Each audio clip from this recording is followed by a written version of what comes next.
Қайырлы күн, Тарих мектебі каналының тұрақты көрермендері. Бүгін біз сіздерге Оғыз мемлекеті туралы мәліметіміздің жалғастыратын боламыз.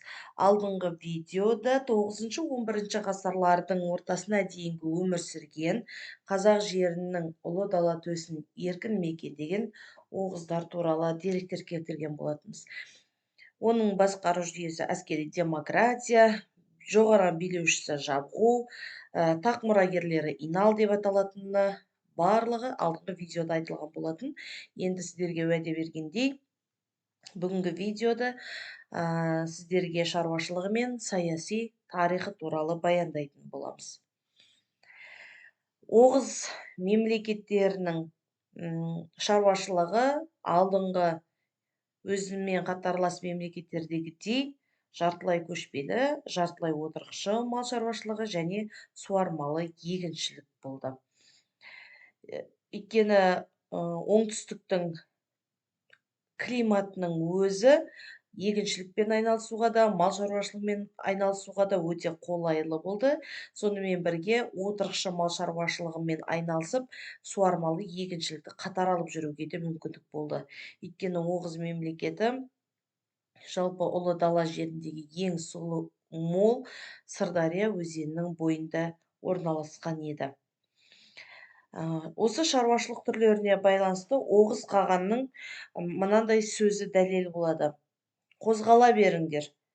Жоқшылықты білмей, көктемгі, жазғы және қысқы жайылымдарды сағалап, өзен бойымен көшіңдер деген сөздері дәлел болып табылады. Яғни, бір жерді ұзақ уақыт таптатып, оларды жердің құндылығын жоғалтып алмас үшін үнемі жайылымды маусымдық кезеңде ауыстырып отырғаны белгілі. Оғыздардың қыстауы Сырдария өзенінің орта және төменгі ағысы мен Арал теңізі болды. Ал жайлау ретінде Каспий теңізінің аймағын мекен еткен еді. Мал өнімдерін Орта Азия, Қытай сияқты елдермен айырбас жасау арқылы шикізат ретінде пайдаланылған екен. Енді осы мәліметтерге қарап отырып, Ұлы Жібек жолы бойында Оғыз мемлекеті бақылау жүргізгендігін білуге болады. Шаруашылығы туралы атақты тарихшы Әл-Бируни өзінің еңбегінде Оғыздардың күз айларында Хорезм шекарасына, кейбір бөліктері Ұлытау баурайына дейін көшіп жүрген деген дерегі де дәлел болады. Ал Ибн Хаукал болса, Түркістан аймағында оғыздар көбінесе елдері беретін қаракөл қойларын өсіргендігі туралы айтылады.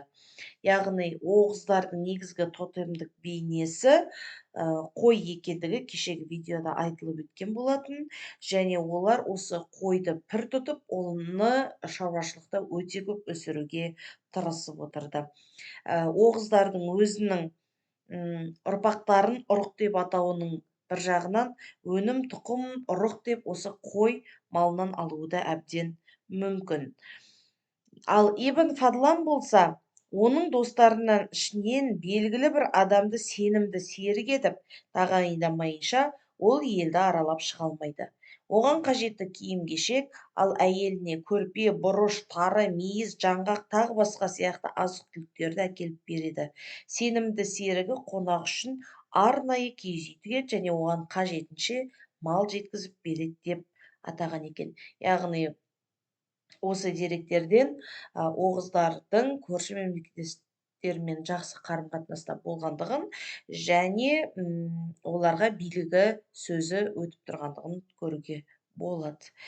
9 ғасырдың аяғында Қарлы Қимақ тайпаларымен бірлесіп, Еділ мен Жайық аумағындағы печенектерді бағындыруды бастайды. Оғызнама дастанында былай дейді: Итил деген өзен бар. Жағасында Қаратау маңында ұрыс болды. Жойқын соғыс болды. Итил өзені қып-қызыл болды деп печенектердің жеңілгендігін баяндаған болатын. Сонымен бірге Оғыз мемлекеттерінің басты мақсатына келіп тоқтайтын болсақ, Оғыз билеушісінің сыртқы саясаттың алдына өзі екі мақсат қойды. Біріншісі, Қара теңіз Дон өзенінің бойындағы жақсы жайылымдарды қолға қарату. бұл жерлерді жаулап алуына Хазар қағанаты бөгет болған. Ал екіншіден Маңғыстау мен Үстірт Еділ бойынан өтіп, Европаны Азиямен байланыстыратын аса маңызды сауда жолдары қызықтырды. Хазар қағанатының жеңілісінен орыс көпестері шығыс елдеріне жылжуға мүмкіндік алды. 965 жылы оғыздар хазарларға қарсы Киев Русімен одақтасты. Оғызнама дастанында мынандай дерек бар. Орысбек оғлы Сақлаппен келісім жасалған. Орысбек оғлы Сақлап деген ол орыстың князі Светлослав болады. Ал 985 жылы бұлғарларға қарсы Киев князі Владимирмен одақтасады. Орыс тіліндегі оғыздардың атауы торықтар деп аталған екен. 10 ғасырдың аяғы мен 11 ғасырдың басында Әлиханның кезінде көтерілістердің басты себебі шектен тыс алым салықтары болып есептелді.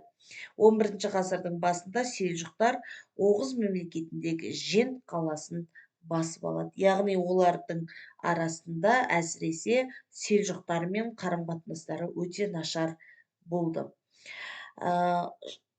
Оғыздардың соңғы жабғуы Әлиханның мұрагері Шахмәлік болды.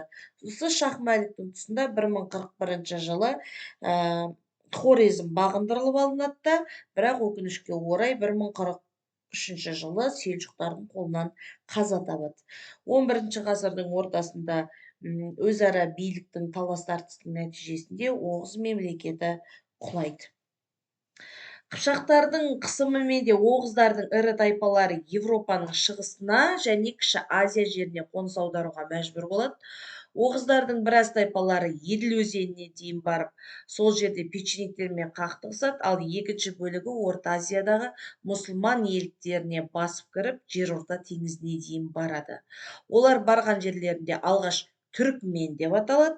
Кейіннен қоныстанған өлкелердегі басқа халықтармен ассимиляцияға ұшырап, селжұқ, түрік, гагауа, Әзірбайжан деген жаңа атауларға ие болып өзгеріске ұшырады.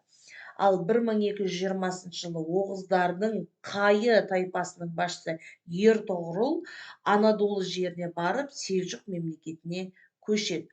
Осы жақта Ертоғырылдың ұлы Осман 1299 жылы Осман мемлекетін құрады. Міне тарих дегеніміз осындай өте қызықты мәліметтер бар, және кімнің қайдан шыққаны деген сұрақтың жауабын осылай табамыз. Назар қойып тыңдағандарыңызға рахмет.